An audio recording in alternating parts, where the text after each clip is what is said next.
بسم الله الرحمن الرحيم. الحمد لله الذي أنزل على عبده الكتاب ولم يجعل له عوجا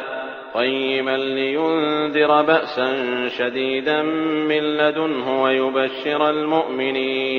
ويبشر المؤمنين الذين يعملون الصالحات أن لهم أجرا حسنا ماكثين فيه أبدا وينذر الذين قالوا اتخذ الله ولدا ما لهم به من علم ولا لآبائهم كبرت كلمة تخرج من أفواههم إن يقولون إلا كذبا فلعلك باقع نفسك على آثارهم إن لم يؤمنوا بهذا الحديث أسفا إنا جعلنا ما على الأرض زينة لها لنبلوهم أيهم أحسن عملا وإنا لجاعلون ما عليها صعيدا جرزا أم حسبت أن أصحاب الكهف والرقيم كانوا من آياتنا عجبا إذ أوى الفتية إلى الكهف فقالوا ربنا آتنا من لدنك رحمة وهيئ لنا من أمرنا رشدا فضربنا على آذانهم في الكهف سنين عددا ثم بعثناهم لنعلم أي الحزبين أحصى لما لبثوا أمدا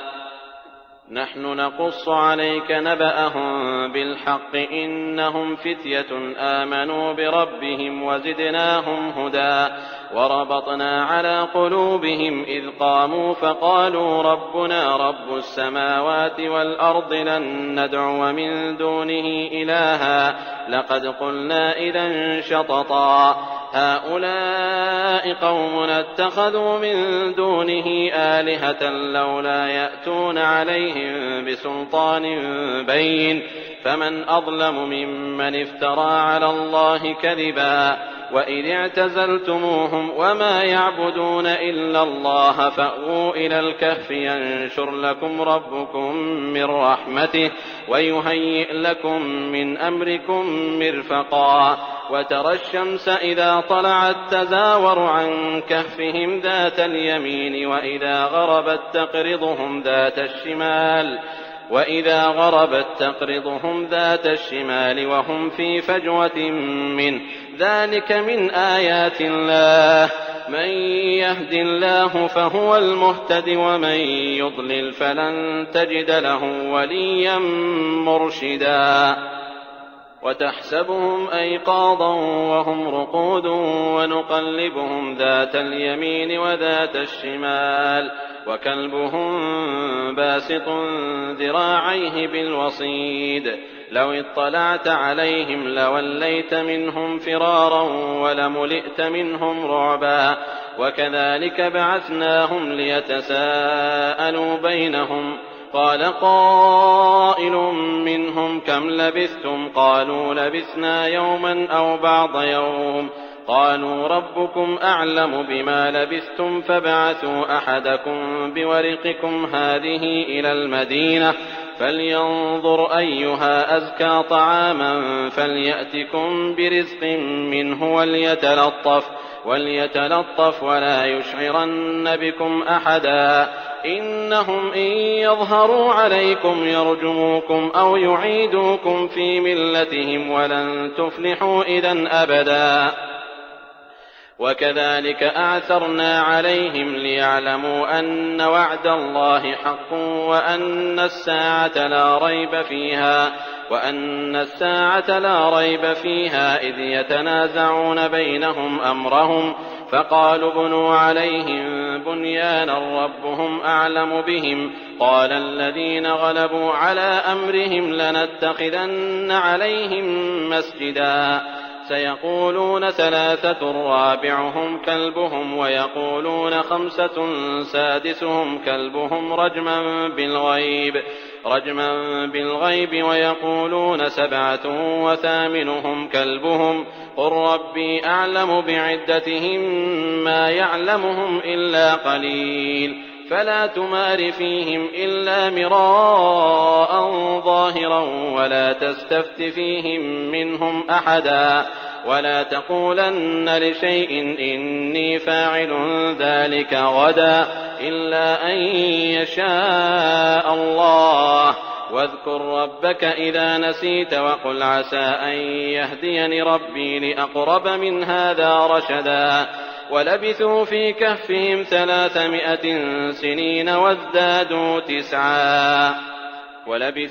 كهفهم 300 سنين وازدادوا تسعا قل الله أعلم بما لبثوا له غيب السماوات والأرض أبصر به وأسمع ما لهم من دونه من ولي ولا يشرك في حكمه أحدا واتل ما أوحي إليك من كتاب ربك لا مبدل لكلماته ولن تجد من دونه ملتحدا واصبر نفسك مع الذين يدعون ربهم بالغداة والعشي يريدون وجهه ولا تعد عيناك عنهم تريد زينة الحياة الدنيا ولا تطع من أغفلنا قلبه عن ذكرنا واتبع هواه وكان أمره فرطا وقل الحق من ربكم فمن شاء فليؤمن ومن شاء فليكفر إنا أعتدنا للظالمين نارا أحاط بهم سرادقها وإن يستغيثوا يغاثوا بماء كالمهل يشوي الوجوه بئس الشراب وساءت مرتفقا إن الذين آمنوا وعملوا الصالحات إنا لا نضيع أجر من أحسن عملا أولئك لهم جنات عدن تجري من تحتهم الأنهار يحلون فيها من أساور من ذهب ويلبسون ثيابا خضرا من سندس واستبرق متكئين فيها على الأرائك نعم الثواب وحسنت مرتفقا واضرب لهم مثلا الرجلين جعلنا لأحدهما جنتين من أعناب وحففناهما بنخل وجعلنا بينهما زرعا كلتا الجنتين آتت أكلها ولم تظلم منه شيئا وفجرنا خلالهما نهرا وكان له ثمر فقال لصاحبه وهو يحاوره أنا أكثر منك مالا وأعز نفرا ودخل جنته وهو ظالم لنفسه قال ما أظن أن تبيد هذه أبدا وما أظن الساعة قائمة ولئن رددت إلى ربي لأجدن خيرا منها منقلبا قال له صاحبه وهو يحاوره أكفرت بالذي خلقك من تراب ثم من نطفة ثم سواك رجلا لكن هو الله ربي ولا أشرك بربي أحدا ولولا إذ دخلت جنتك قلت ما شاء الله لا قوة إلا بالله إن ترني أنا أقل منك مالا وولدا فعسى ربي أن يؤتيني خيرا من جنتك ويرسل عليها حسبانا من السماء فتصبح صعيدا زلقا أو يصبح ماؤها غورا فلن تستطيع له طلبا وأحيط بثمره فأصبح يقلب كفيه على ما أنفق فيها وهي خاوية على عروشها ويقول يا ليتني لم أشرك بربي أحدا ولم تكن له فئة ينصرونه من دون الله وما كان منتصرا هنالك الولاية لله الحق هو خير ثوابا وخير عقبا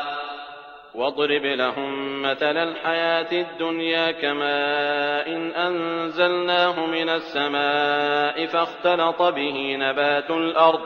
فاختلط به نبات الأرض فأصبح هشيما تذروه الرياح وكان الله على كل شيء مقتدرا. المال والبنون زينة الحياة الدنيا والباقيات الصالحات خير عند ربك ثوابا وخير أملا. ويوم نسير الجبال وترى الأرض بارزة وحشرناهم فلم نغادر منهم أحدا وعرضوا على ربك صفا لقد جئتمونا كما خلقناكم أول مرة بل زعمتم أن لن نجعل لكم موعدا. ووضع الكتاب فترى المجرمين مشفقين مما فيه ويقولون يا ويلتنا ما لهذا الكتاب لا يغادر صغيرة ولا كبيرة إلا أحصاها ووجدوا ما عملوا حاضرا ولا يظلم ربك أحدا. وإذ قلنا للملائكة اسجدوا لآدم فسجدوا إلا إبليس كان من الجن ففسق عن أمر ربه أفتتخذونه وذريته أولياء من دوني وهم لكم عدو بئس للظالمين بدلا. ما أشهدتم خلق السماوات والأرض ولا خلق أنفسهم وما كنت متخذ المضلين عضدا. ويوم يقول نادوا شركائي الذين زعمتم فدعوهم فلم يستجيبوا لهم وجعلنا بينهم موبقا. ورأى المجرمون النار فظنوا أنهم مواقعوها ولم يجدوا عنها مصرفا. ولقد صرفنا في هذا القرآن للناس من كل مثل وكان الإنسان أكثر شيء جدلا. وما منع الناس أن يؤمنوا إذ جاءهم الهدى ويستغفروا ربهم إلا أن تأتيهم سنة الأولين أو يأتيهم العذاب قبلا. وما نرسل المرسلين إلا مبشرين ومنذرين ويجادل الذين كفروا بالباطل ليدحضوا به الحق واتخذوا آياتي وما أنذروا هزوا. ومن أظلم ممن ذكر بآيات ربه فأعرض عنها ونسي ما قدمت يداه إنا جعلنا على قلوبهم أكنة أن يفقهوه وفي آذانهم وقرا وإن تدعهم إلى الهدى فلن يهتدوا إذن أبدا. وربك الغفور ذو الرحمة لو يؤاخذهم بما كسبوا لعجل لهم العذاب بل لهم موعد لن يجدوا من دونه موئلا. وتلك القرى أهلكناهم لما ظلموا وجعلنا لمهلكهم موعدا. وإذ قال موسى لفتاه لا أبرح حتى أبلغ مجمع البحرين أو أمضي حقبا فلما بلغا مجمع بينهما نسيا حوتهما فاتخذ سبيله في البحر سربا. فلما جاوزا قال لفتاه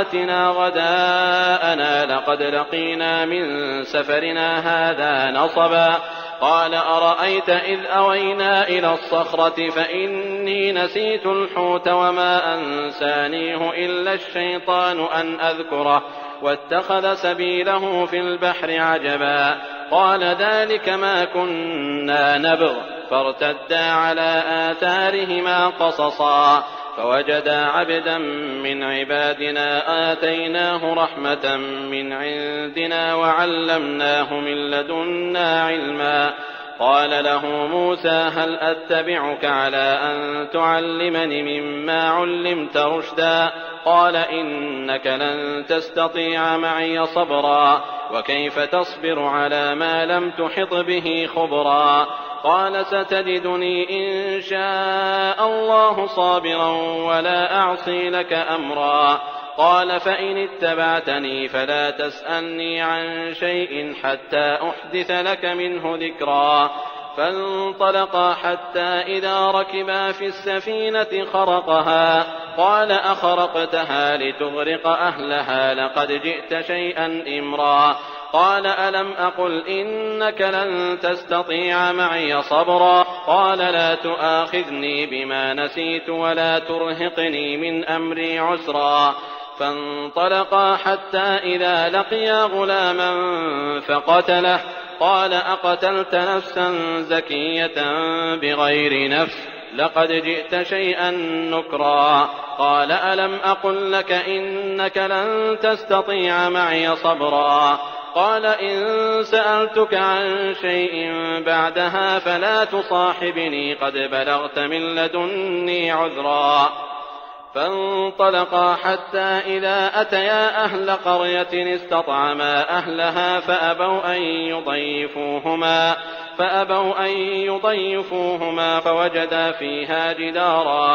فوجدا فيها جدارا يريد أن ينقض فأقامه قال لو شئت لاتخذت عليه أجرا قال هذا فراق بيني وبينك سأنبئك بتأويل ما لم تستطع عليه صبرا أما السفينة فكانت لمساكين يعملون في البحر فأردت أن أعيبها وكان وراءهم ملك يأخذ كل سفينة غصبا وأما الغلام فكان أبواه مؤمنين فخشينا أن يرهقهما طغيانا وكفرا فأردنا أن يبدلهما ربهما خيرا منه زكاة وأقرب رحما وأما الجدار فكان لغلامين يتيمين في المدينة وكان تحته كنز لهما وكان أبوهما صالحا فأراد ربك أن يبلغا أشدهما ويستخرجا كنزهما رحمة من ربك وما فعلته عن أمري ذلك تأويل ما لم تسطع عليه صبرا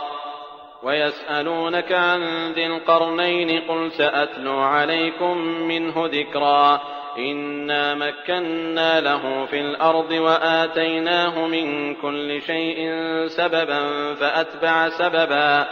حتى إذا بلغ مغرب الشمس وجدها تغرب في عين حمئة ووجد عندها قوما قلنا يا ذا القرنين إما أن تعذب وإما أن تتخذ فيهم حسنا قال أما من ظلم فسوف نعذبه ثم يرد إلى ربه فيعذبه عذابا نكرا وأما من آمن وعمل صالحا فله جزاء الحسنى وسنقول له من أمرنا يسرا ثم أتبع سببا حتى إذا بلغ مطلع الشمس وجدها تطلع على قوم لم نجعل لهم من دونها سترا كذلك وقد أحطنا بما لديه خبرا ثم أتبع سببا حتى إذا بلغ بين السدين وجد من دونهما قوما لا يكادون يفقهون قولا قالوا يا ذا القرنين إن يأجوج ومأجوج مفسدون في الأرض فهل نجعل لك خرجا على أن تجعل بيننا وبينهم سدا قال ما مكني فيه ربي خير فأعينوني بقوة أجعل بينكم وبينهم ردما آتوني زبر الحديد حتى إذا ساوى بين الصدفين قال انفخوا حتى إذا جعله نارا قال آتوني أفرغ عليه قطرا فما استطاعوا أن يظهروه وما استطاعوا له نقبا قال هذا رحمة من ربي فإذا جاء وعد ربي جعله دكاء وكان وعد ربي حقا وتركنا بعضهم يومئذ يموج في بعض ونفخ في الصور فجمعناهم جمعا وعرضنا جهنم يومئذ للكافرين عرضا الذين كانت أعينهم في غطاء عن ذكري وكانوا لا يستطيعون سمعا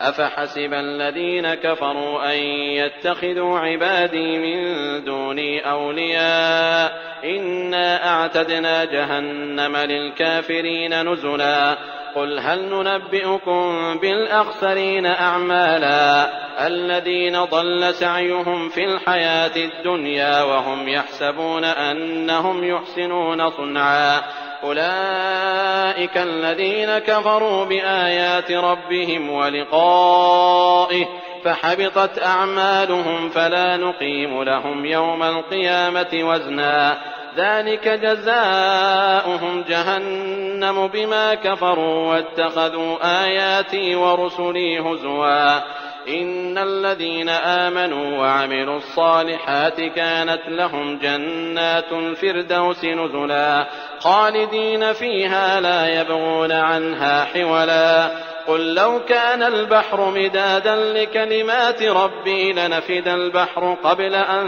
تنفد كلمات ربي ولو جئنا بمثله مددا قل إنما أنا بشر مثلكم يوحى إلي أنما إلهكم إله واحد فمن كان يرجو لقاء ربه فليعمل عملا صالحا ولا يشرك بعبادة ربه أحدا.